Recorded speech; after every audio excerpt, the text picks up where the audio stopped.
और दूसरा हमारा संदेश भारत के सब संतों के लिए है। हम बहुत छोटे व्यक्ति हैं, बहुत सामान्य व्यक्ति हैं, लेकिन यदि नहीं कहेंगे तो अपने को अपराधी मानेंगे हम। कौन सुनेगा, कौन नहीं सुनेगा, कौन मानेगा, कौन नहीं मानेगा, ये नहीं सोचेंगे हम। सब भारत के संतों को, आचार्यों को, महंतों को, जगतगुरु जन को, महामंडलेश्वर जन को, सब पूज्य जनों को, साधु महात्मा संत मठाधीश सबके चरणों में मस्तक रख के हम ये बात कहना चाहते हैं कि जैसे मुल्ला मौलवी लोग अपनी बड़ी बड़ी मस्जिदों में साफ अनाउंस करते हैं अपने लोगों को कि इसको वोट देना है और इसको वोट नहीं देना, ऐसे ही हमारे मंदिरों में, मठों में, आश्रमों में भी इस बात को क्यों न कहा जाए कि किसको वोट देना है और किसको वोट नहीं देना। सारे कानून हमारे लिए ही हैं, सारा डर हमको ही है। वो लोग तो खुल्लम खुल्ला अपने समाज को एकत्र करते हैं मस्जिदों में और साफ मौलवी बोल देता है कि इसको सपोर्ट करना है और वो पूरा समाज उसी दिशा में चल पड़ता है। ना वो गर्मी देखते हैं ना सर्दी देखते हैं, चल पड़ते हैं। तो ये काम हम क्यों नहीं कर सकते? भारतवर्ष में लाखों करोड़ों मठ हैं, आश्रम हैं, मंदिर हैं, स्थान हैं। वहां के जो महंत हैं, मठाधीश हैं, महामंडलेश्वर हैं, संत हैं, जो भी हैं, वे खुलकर इस बात को कहें ना। क्या शर्म है? हम इस बात को कहें, जिन्होंने राम मंदिर बनवाया है हम उनको वोट देंगे, जिन्होंने 370 धारा हटाई है हमको उनको ही वोट देना है, जो जय श्री राम कहते हैं हम उनको ही वोट देना है। हम क्यों न कहें इस बात को? किस बात की शर्म है कि लोग हमको राजनीतिक कहेंगे? कहें, कोई बात नहीं। कितने कितने स्थान हैं, संत हैं जिनसे लाखों लाखों लोग जुड़े हुए हैं, लाखों लाखों शिष्य हैं जिनके, करोड़ों करोड़ों अनुयायी हैं। वे इस बात को कहें, क्यों न कहें? देखिए, ये तो रहता है कि ये संत उनको अच्छा समझते हैं, मोदी जी को, लेकिन शायद अपने अनुयायियों को ये बात नहीं पहुंचा पाते कि भाई सबको वोट देना है और इनको वोट देना है। ऐसा कोई भक्त समाज जो भक्ति करे, बहुत अच्छी बात है। अपने अनुयायियों को हम राम भक्ति सिखाएं, कृष्ण भक्ति सिखाएं, बड़ी अच्छी बात है। रामायण सिखाएं, भागवत जी सिखाएं, गीता जी सिखाएं, बहुत अच्छी बात है। लेकिन राष्ट्र भक्ति न छूट जाए। और हमको राष्ट्र भक्ति करने के लिए अब कोई सड़क पे इंकलाब जिंदाबाद तो करना नहीं है, हमें तीर तलवार तो चलाने नहीं है। 5 साल में एक दिन आ रहा है जब हमको अपने मत का प्रयोग करना है, मतदान करना है, और उससे हम आलस कर जाएं, उस समय हम चूक जाएं। कल से लेके आज तक हमारे पास हजारों मैसेज आए हैं।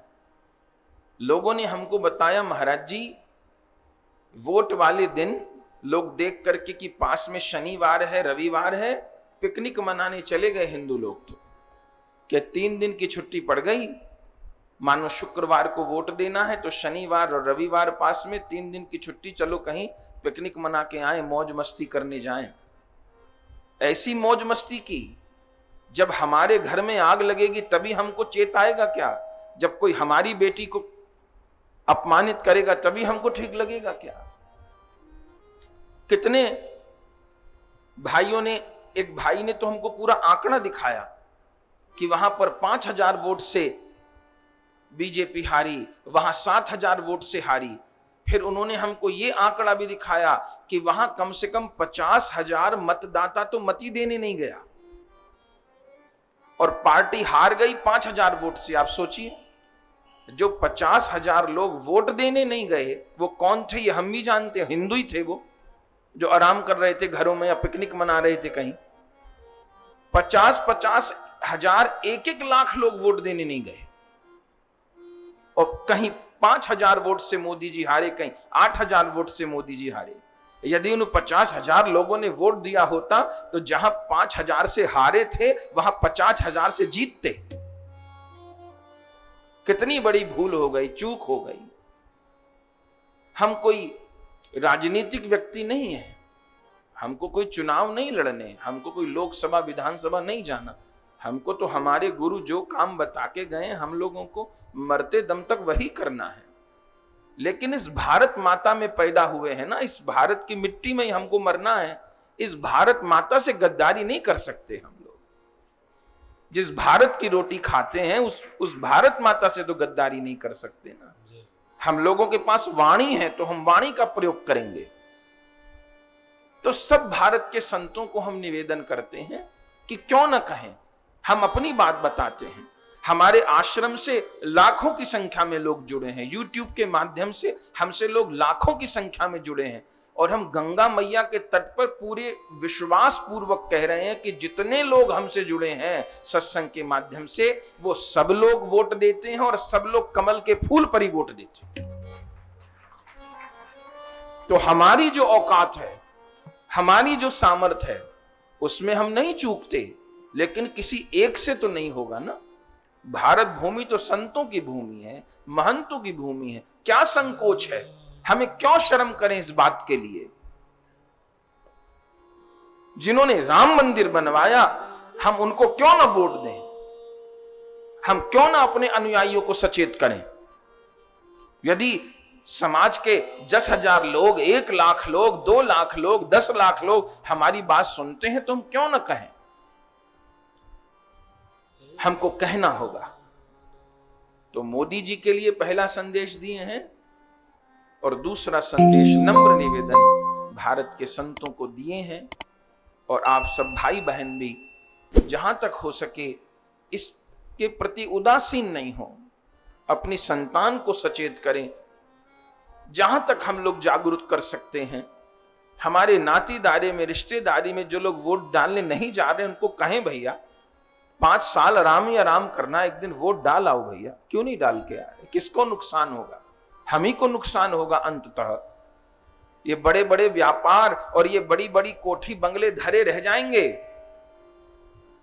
कश्मीर में जब 2.5 लाख हिंदू पंडितों को भागना पड़ गया कश्मीर छोड़ करके, तो बड़े बड़े व्यापार और बड़े बड़े बंगले थे उनके।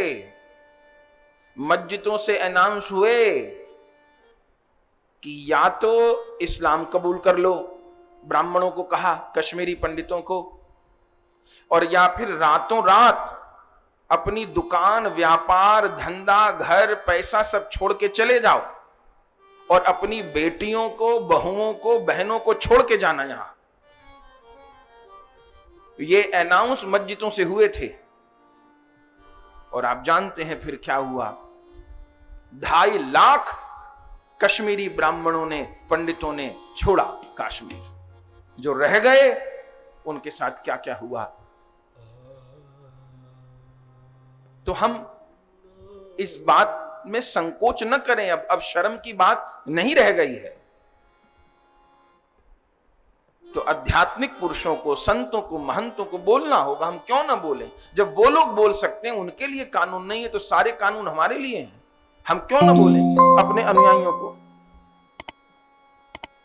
तो ये 2 बात मन में चल रही थी, इनको हमने निवेदन किया। देखिए, इस राष्ट्र के भीतर ही सब कुछ है। ये ऋषिकेश इंग्लैंड जापान में है क्या? हिंदुस्तान में ही तो है ना। ये गंगा मैया हिंदुस्तान में तो बहती है ना। ये हरिद्वार, ऋषिकेश, अयोध्या, काशी, मथुरा, वृंदावन, बद्री, केदार, ये सब भारत भूमि में ही है ना।